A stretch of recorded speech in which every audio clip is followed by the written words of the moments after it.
Good morning. What kind of inheritance did you receive? Or what kind will you receive one day? Or what kind of inheritance will you leave behind?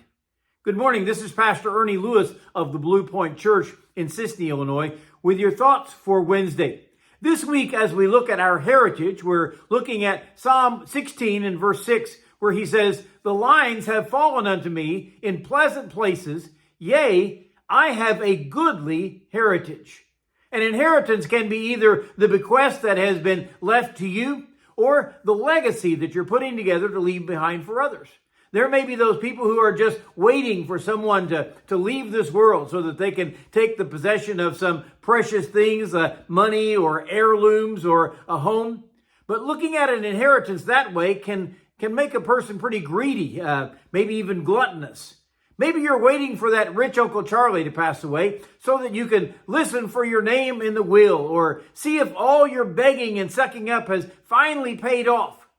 Well, there's so much more that we can receive in an inheritance or a legacy.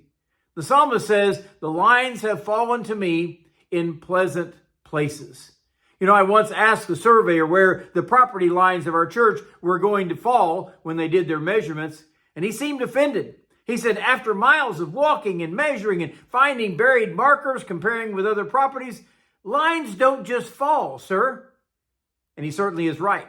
Many things or people or events have brought you where you are today. Those lines didn't just fall. I'm thankful for my godly parents who were faithful to train me to follow the Lord. I have said before, there was a drug problem in my home when I was young.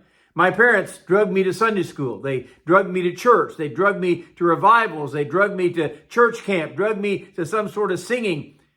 And I'm so thankful for the heritage and the faith that they were building in me.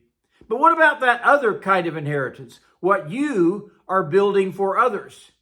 I've often told folks, if you leave a bundle of money for your kids, they will only fight over it, resent each other, spin through it like lightning with no memories of where it came from and how hard you worked for it.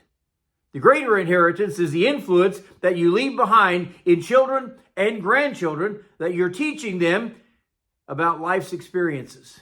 Deuteronomy 6 says, "Teach them when you sit down in your house, or when you rise up, or when you walk by the way, when you lie down." This scripture is not talking about teaching them wealth building or teaching them how to get ahead of the others, even training them to be worldly or greedy or successful by this world's standards. No, he said, teach them, "You shall love the Lord your God with all your heart and all your soul and all your might." This is the greatest commandment.